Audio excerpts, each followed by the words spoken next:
Feel free to join us when you get the number.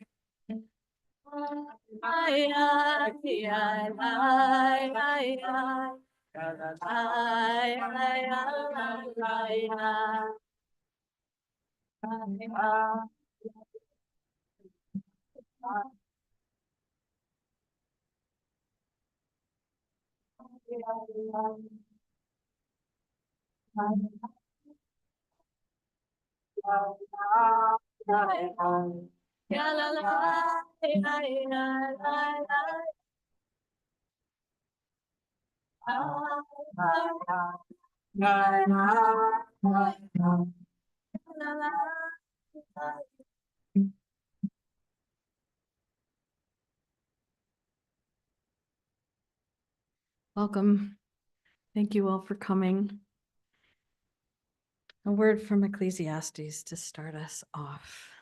A season is set for everything, a time for every experience under the heavens, a time for planting and a time for reaping, a time for keeping and a time for discarding, a time for loving, a time for hating, a time for embracing, and a time for refraining, a time for slaying, a time for healing, a time for laughing and a time for weeping, a time for dancing and a time for wailing, a time for birthing and a time for dying, a time for speaking and a time for silence, a time for seeking and a time for losing.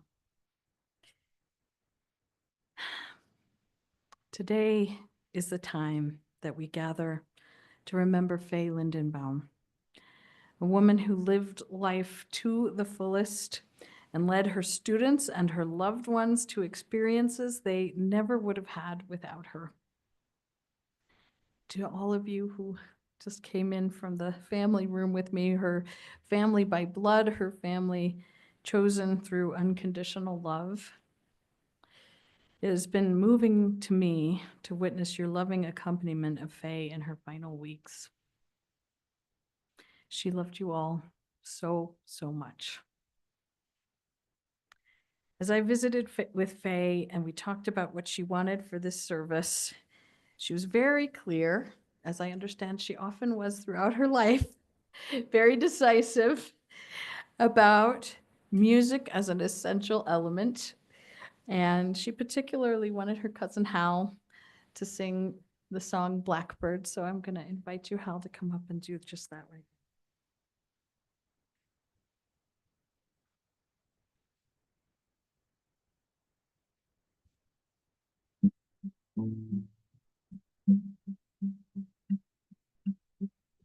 Singing in the dead of night. Take these broken wings and learn to fly. All your life, you were all waiting for this moment.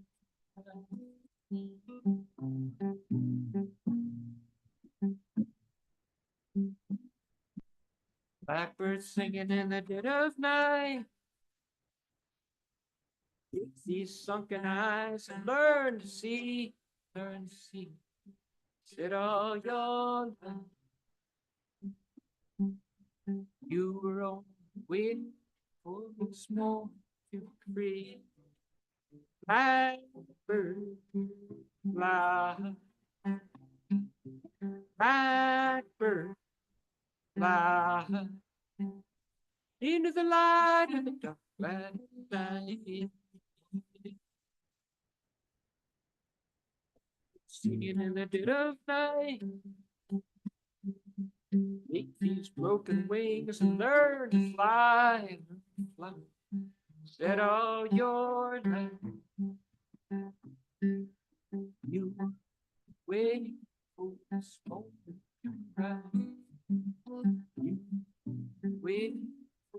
once more to cry. You were only waiting for this moment.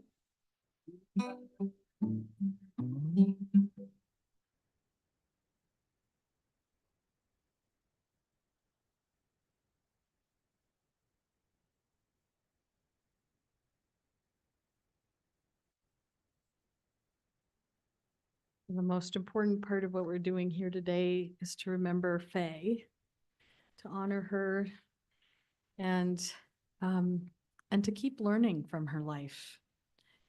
And one of the things that I think is sometimes will happen, I hope it happens in this case, is that each of us carry our own pieces of a puzzle of a person, and none of us can really see the whole. But when we share in moments like this, we can discover new things about a person even after they depart. And I hope that today and in the next few days of Shiva, as we're telling stories and remembering Faye, that each and every one of us who may have known her in different ways discovers something new about her, something that we can learn from and carry forward in, you know, in her legacy and in her honor. I met Faye just a few weeks ago through her cousins Mike and Emily, who told me she was one of their favorite cousins. And as I entered into her world and got to know her, I soon realized she was the kind of person who was a favorite cousin, a favorite aunt, a favorite godparent, a favorite sister, a favorite teacher, a favorite friend to many, many people. She was beautiful, strong, adventurous, fun, and free-spirited in a way that drew people in and impacted their lives. Cancer took her too soon. But in the years that she had, she relished life and built the memories and the friendships that many people never experience in far more years than she had. As her niece Stephanie put it, she lived so much life in such a short amount of time. Faye Lindenbaum was born in Denver in 1957, youngest sister to Rhoda and Scott. She spent most of her years with a home base in Hilltop, though her adventures would eventually take her to live in Scotland and Canada and Israel and Colombia and Hungary. She always came back home to that same place where she grew up on Elm Street. Faye attended Northeastern University in Boston and later got her master's in curriculum development from DU. While she was in school, she met some of her closest lifelong friends. Some of you are here today and have been such an important support to her through her final weeks. Faye's primary career was as a teacher, but along her way, she took on a wide variety of jobs, sometimes even as a side hustle while she was teaching. She had jobs driving people to the mountains, delivering car parts, working in bakeries, in liquor stores, in ice cream shops, being a receptionist in a salon, and being an immigration officer at the Canadian border. In almost every place, they loved her dearly. What I notice about this long list is the huge range of places, people, skills. It speaks to her flexibility, her willingness to try new things, and her openness to all kinds of people from all walks of life. Above all, Faye's biggest professional passion was teaching. She particularly loved teaching in so-called alternative settings, wilderness programs, English as a second language classes, international teacher exchange programs, and programs for kids at risk. As we were reflecting together, her friends and family told me about how even outside the classroom, she was often in teacher mode, breaking down ideas in a logical order, drawing out maps to make a point, even in her final week of life. For those who were close to her, some of Faye's most important teaching was about emboldening those she loved to do things they hadn't thought that they could do. Whether that meant traveling in Europe, walking through a sketchy neighborhood, camping solo, or returning unwanted items to the store long after you thought it was possible to do so. Noah, her nephew, reflected to me about how she taught him about compassion, generosity, and humanity by taking him along when he was younger to make food for the hungry and distribute it among the folks living on the streets. In fact, as we sat together, all of the close family and some friends, to remember Faye, so many stories were about her generosity, how she kept a bunch of dollar bills at the ready to give out to those in need. But her generosity wasn't just a financial money generosity, it was also a generosity of love and acceptance. She knew how to love people, even through challenging chapters of conflict, even across distance. And she didn't keep her friends to herself. She shared them with one another, introducing them, ready or not, and expanding the connections between them. She was fiercely independent, fearless, maybe even at times a little reckless. From the time she was a girl walking home on her own one day and worrying the family for hours, to her numerous road trips and camping trips off the grid with no walkie-talkie and a group of children, kids, teens, for weeks in the desert. She was the one who would stop on the way home after a wedding to do a round of spontaneous bungee jumping. She was the one who went to live in Colombia when things were too scary for most of the people she knew to even consider visiting.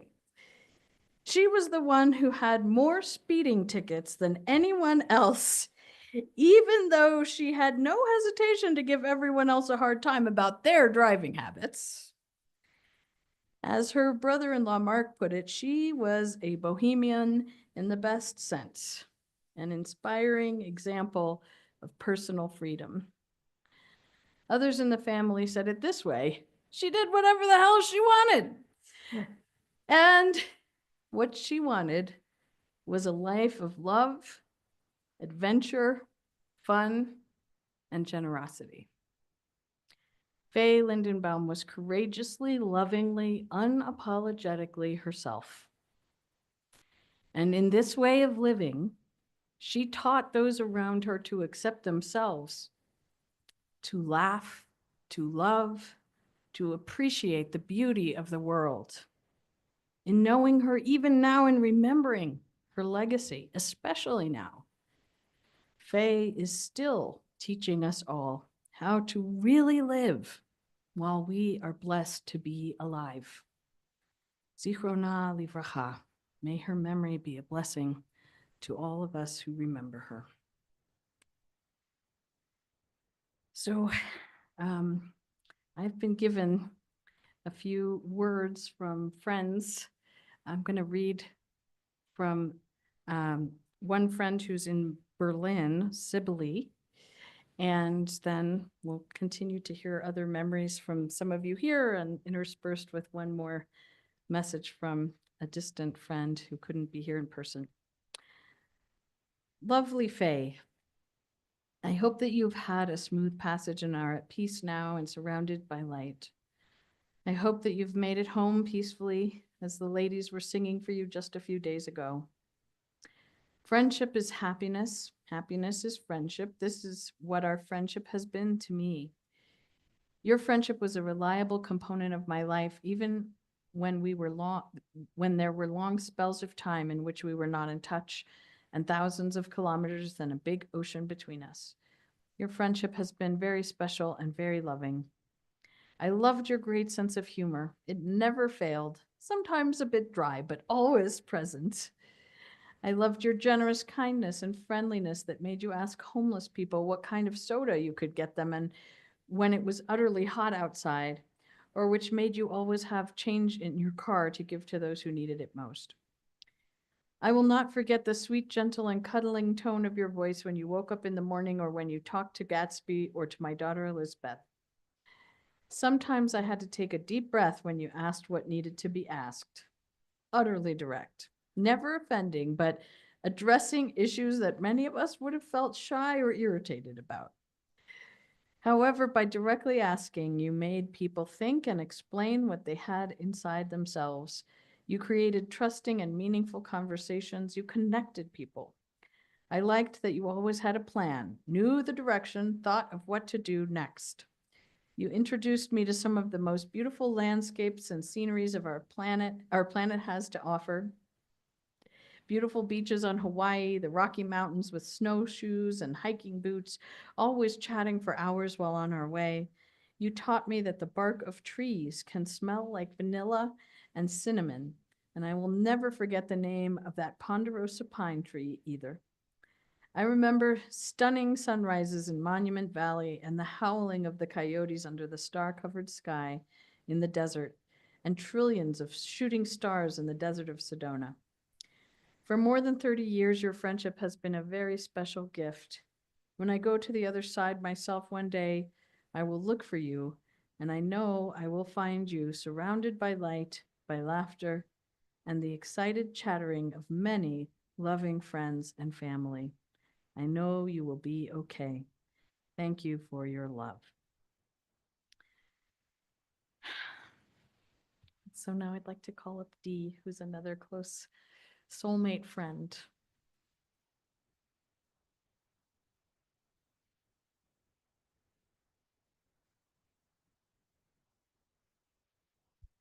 Oh, you want the right one.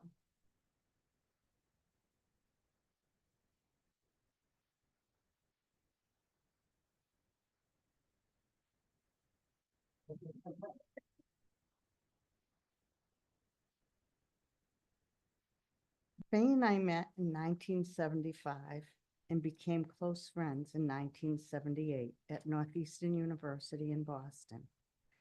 Faye would come and celebrate Rosh Hashanah, Passover, and Thanksgiving with my extended family, and she became a big part of it. Faye is my daughter Rebecca's godmother. I asked her to take on this relationship as a tangible way of ensuring that she knew that to me, she was my soul sister. In Judaism, the godmother's role is only symbolic, but Faye made sure everyone knew she was Becca's godmother.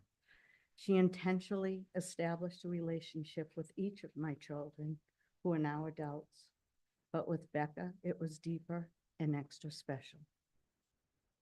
For 47 years, I have had the gift of one best friend.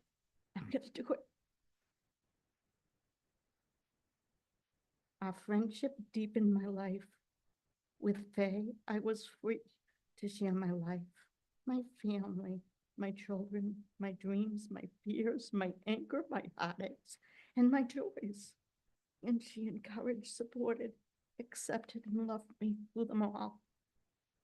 There were times when one of my children was very ill, and I would call her daily on my way home from work, and she would listen to my fears and my tears for their well-being. We shared the loss of our parents, both in our 30s, something not too many of our peers understood.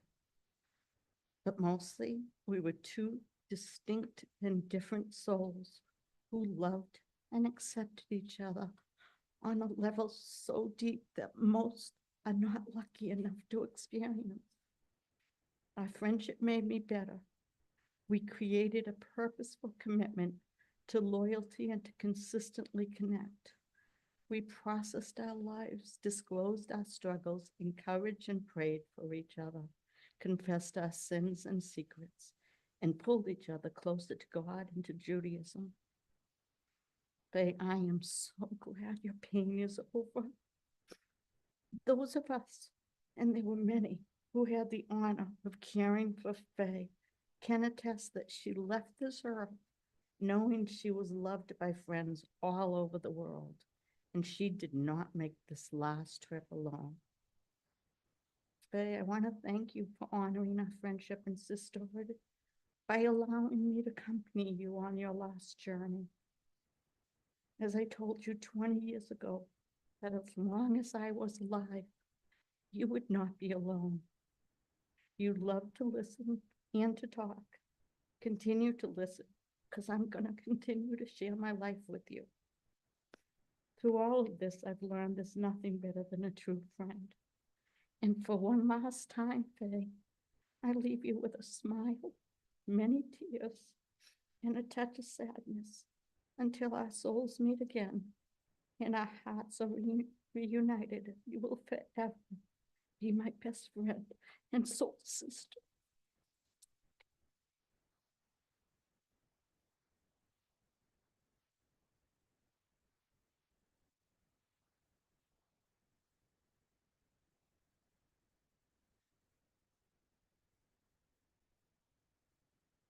So I'd like now to call up Faye's brother Scott for a few words.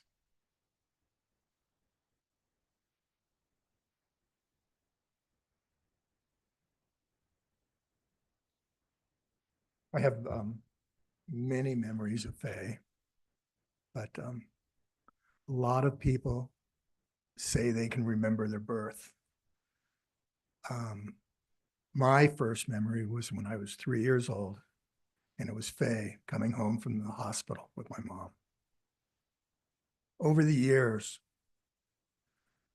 when I've gotten feverish from flus and was bedridden and having feverish dreams, thinking maybe I was dying, that is the memory that would always come up.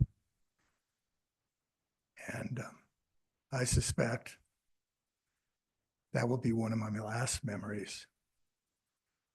Either that or the car that's just about to hit me because I didn't look both ways. So, and I'll be sharing quite a few memories with everybody over the next couple of days.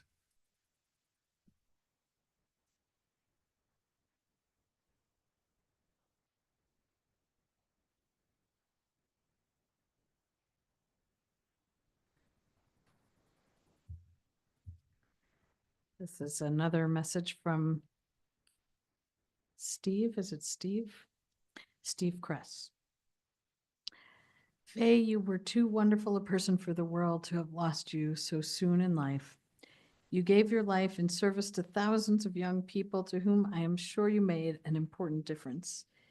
You were always a beacon of love and joy and full of curiosity about all the world. The support of family and friends in these difficult final days, I'm sure, meant a great deal to her, and understandably, we are all devastated. She was truly an angel who made such an impact for all of us. Godspeed, Faye. So now I'd like to invite Faye's nephew, Noah.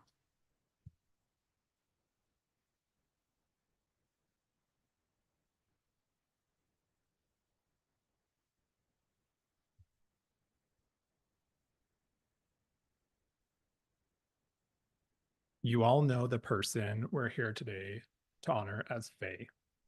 But to my sisters Stephanie and me, she is and will always be Auntie Faye. My relationship with my Auntie Faye has had one of the most profound impacts on my life. She has guided and nourished, directly and indirectly, some of the better parts of who I am at my core. My love for quiet places among the trees, along the creeks and streams, and in the solitude of the desert, all have roots in the adventures she led me on. The first real hike I recall us completing was when I was 9. The hike was the Devil's Head Lookout Trail in the Pike National Forest outside Sedalia. For those unfamiliar with this trail, it's a great beginner trail, but ends with a final climb of 143 stairs, almost straight upward on a zigzag staircase bolted into the side of several huge boulders. At the top sits the Devil's Head Fire Lookout with rewarding views overlooking the Rampart Range. While I'd like to say that I completed the climb without trepidation, I remember needing constant reassurance of my safety and ability to keep going. I don't remember Auntie Faye ever making me feel bad about my reluctance, but I don't remember her coddling me either. I did make it to the top, and the photos of us are reminders of that special day. On another hike about a year or two later, we were coming down a portion of the trail at Butler Gulch in the Arapahoe National Forest, where you walk along a slippery, water-covered log pathway for about 1,000 feet. Auntie Faye slipped and fell, incurring a pretty brutal wound on her hand. Despite my own anxiety over the situation and my limited ability to render any first aid, she remained brave and calm. Although in obvious pain, she bandaged herself up and we continued our hike. That warrior spirit she displayed that day persisted throughout her entire life. Anytime I saw her get knocked down, literally or metaphorically, it didn't take long for her to patch herself up and continue on the journey. We continued to hike together over the next several decades, some years more often than others. Auntie Faye's reassurance and encouragement to keep going, which she showed me on that first hike to the fire tower, remained a constant during the following years. We'd sometimes reach a spot on our longer hikes where we'd call a stopping point for the day, usually next to a stream or on a perch overlooking a spectacular view. I'd question her about what she thought was around the next turn or over the next hill. The response was always the same, which was essentially, there's only one way to know for sure, go and find out. If I didn't continue forward on that hike, she wanted me to report back to her once I had returned on my own. Our hikes together changed over the years. What were once fun outings became much deeper moments together. Our conversations became more personal and authentic. Auntie Faye granted me more access to her thoughts on the world, life, and relationships, which I cherish. Those moments together changed our relationship too, with the feeling that we had a true friendship, which can often feel like a stronger bond than just being family. Auntie Faye welcomed me into her circle of eclectic and amazing friends, whom I'm beyond lucky to know. She treated me as an equal, and while she sometimes encouraged me to think about my decisions, she never judged me for them. She could go head to head with me, making sarcastic comments, all in the name of fun. While her memory was actually really great, she'd fill in gaps when forgetting a name of a place or a person with blah, blah. While we called attention to this for quite some time, it eventually just became part of the conversation. It would go something like this. There's this really great spot to camp in New Mexico. Oh yeah? Where's it at? It's by blah, blah. Oh, okay. Even during Auntie Faye's more challenging days in the last couple of years, her sense of humor remains strong, something all of her friends and family will hold on to. While Auntie Faye and I spent lots of time together doing other activities, I would give anything to go on another hike with her or just stare in wonder together at the dark night sky filled with stars. It's our past together in nature that will always bring me the most joy, and it's my time in nature from here on that will preserve her memory and the experiences and time we shared. I love you.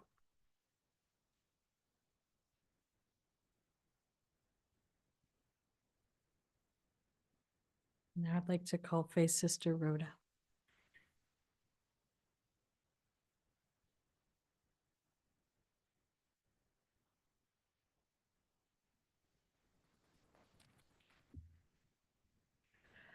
The Italian novelist and poet Cesare Pavese wrote, "We do not remember days, we remember moments."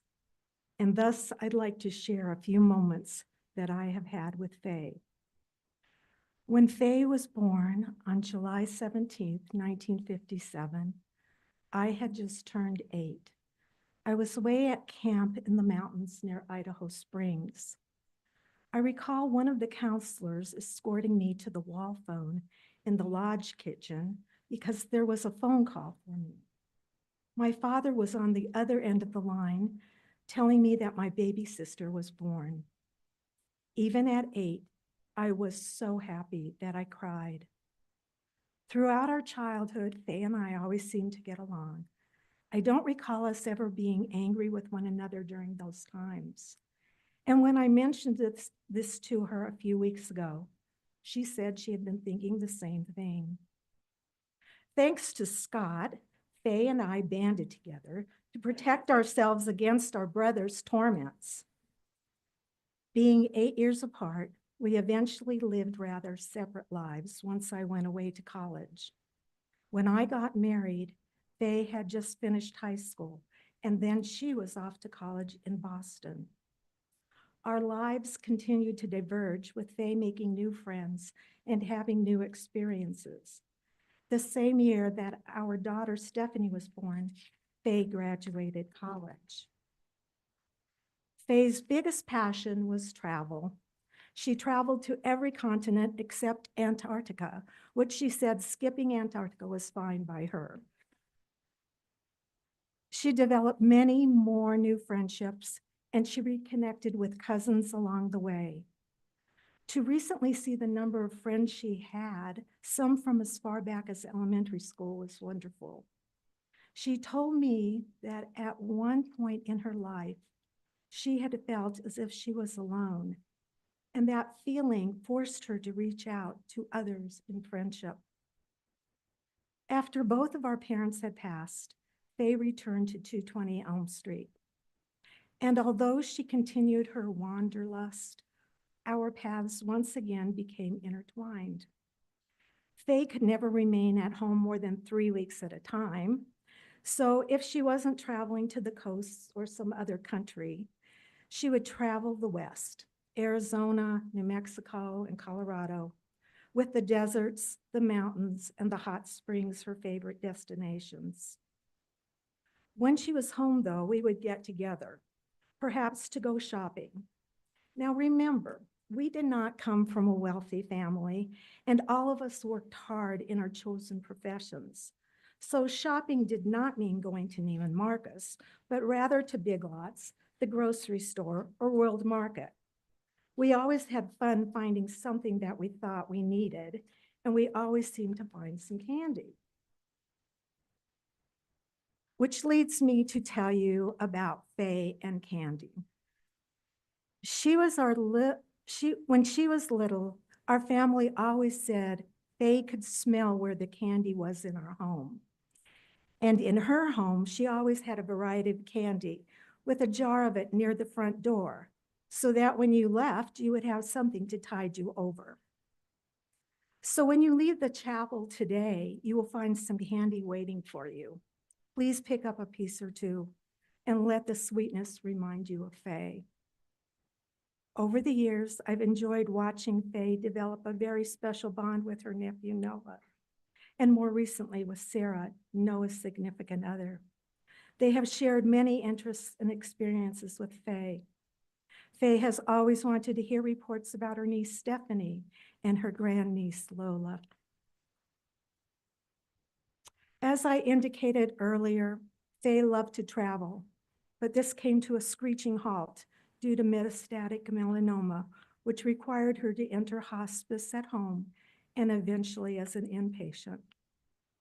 Starting in the late weeks of December up until yesterday, her friends and cousins rallied by her side. Andy offered assistance. Dot flew in from Massachusetts. Cousins came in from California and New York, and Sibylle flew in from Germany to be with Faye. Susan brought treats to Faye, including making the infamous donut run. If you know, you know. Mike Lund has stayed by Faye's side through thick and thin, even when battling his own health issues. Risa created a beautiful piece of art for Faye, and Hal is here to provide us with song. If I may paraphrase an expression, I will call Dee a sister from another mother who came in from Massachusetts, leaving her husband, family, and beloved dog to care for Faye for weeks and weeks. She had told Faye that she would not let Faye face this time alone, and she faithfully kept her promise, being with Faye in her final moments. There are many other friends who have given Faye their support, and apologies to those whose names I haven't mentioned. It is a testament to Faye that her love for her family and friends has enabled others to love her in return.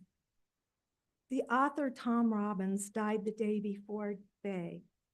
As Mark reminded me, Faye had loved his book, Jitterbug Perfume, in which he wrote, "Our individuality is all that we have.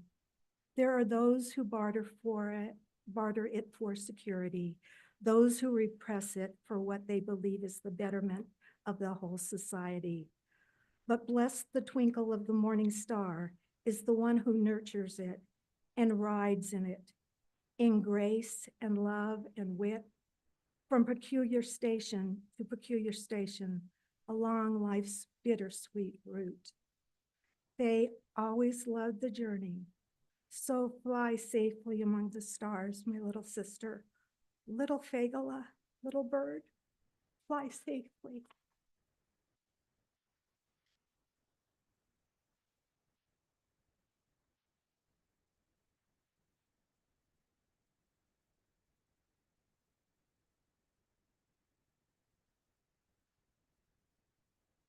Thank you to everybody who has shared words and memories. And as Scott mentioned, there will be opportunities that continue for us to gather. We'll announce those details later. But it's a gift to remember together and to see a small window into what one another have learned and experienced with Faye. So I invite you now to stand if you are able to do so for the El Male Rachamim prayer.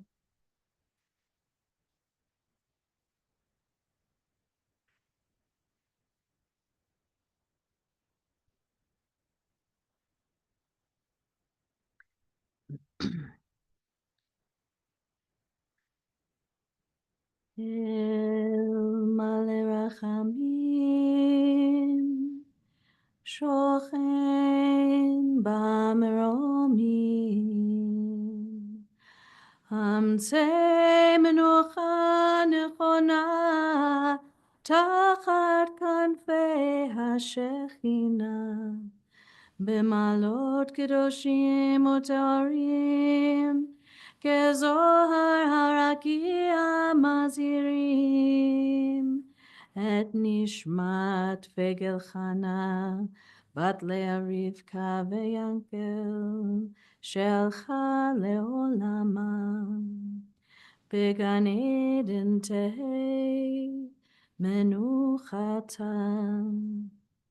Ana balarachamim, astireha besetek nafecha leolamim, utzror b'tzrachaim et nishmata, Adonai hu nachalata v'tanuach, bashalom amishkava, v'nomar Amen. Exalted, compassionate, divine one, grant infinite rest in your sheltering presence among the holy and pure to the soul of Faye Lindenbaum, who has gone to her eternal home. Merciful one, we ask that our loved one find perfect rest and perfect peace in your eternal embrace. May her soul be bound up in the bond of life, and may she rest in peace, and we say, Amen. You may be seated. I want to just offer a brief poem by Jameson Arasi that Dee gave to me to offer today.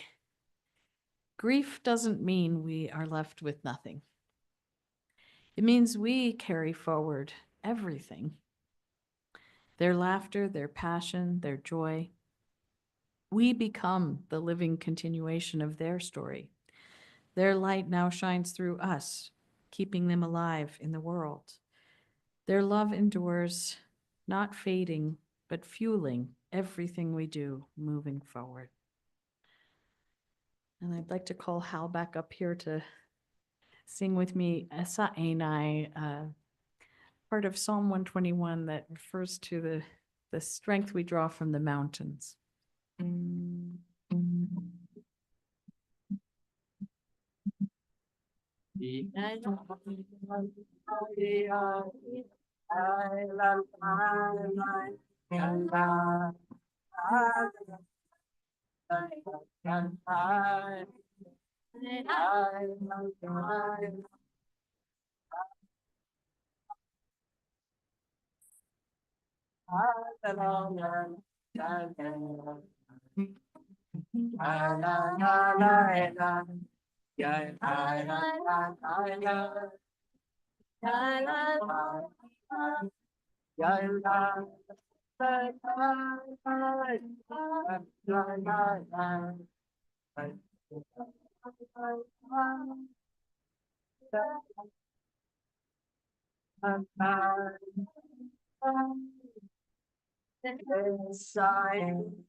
So I have just a few announcements and then we'll have one more closing song. Immediately following this service, there will be an internment at Mount Nebo Cemetery. And if you'd like to join the escorted procession, we invite you to do so, turning on your headlights and your blinkers so that we can keep everyone together. And I believe there are some sheets with written instructions of how to get there that are either already in your hands or you can get on your way out. And all who would like to come to that are welcome. I invite you to bundle well if you are going to come, because we'll be outside in a cold, cold day. A few words about Shiva. So Shiva will be held at Faye's sister Rhoda's house. Just take note that the address on those handouts is not correct. So the correct address is 400 East 3rd Avenue. 400 East 3rd Avenue. And the gathering will happen in the ground floor north lobby. So visiting will start today immediately after the burial and then go until around 8 with services at 6:30. And then on Wednesday and Thursday, again, the family will be seeing visitors from 2 to 8 with services at 6:30. And as is customary, you can bring food and, an open heart and lots of stories to tell about your experiences with Faye. So I'm going to call Hal back up here. There were handouts on the seats when you came in, and there's probably enough so that you need to share with your neighbor. This song is a beautiful reminder of the power of the enduring beauty of the earth that lasts beyond one human lifetime.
Thanks, everybody.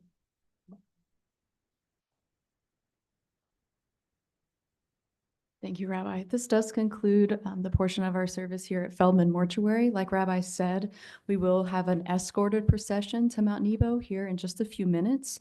I would say take about 5-7 minutes, use the restroom, get a drink of water, and then meet us outside. Also, here in the back, we have a couple plates full of candy. That was very, very important to Miss Faye. So please take a piece of candy or two on your way out of the mortuary. And we do have corrected Shiva sheets with the right address on them. So we do apologize for that, but they're right out in the lobby where you signed in the book. So please grab one of those so you know where to go for Shiva. All right, in just a second, I'm going to call pallbearers forward to help me escort the casket out, but probably give me about 60 to 90 seconds and then I'll call that. Thank you so much.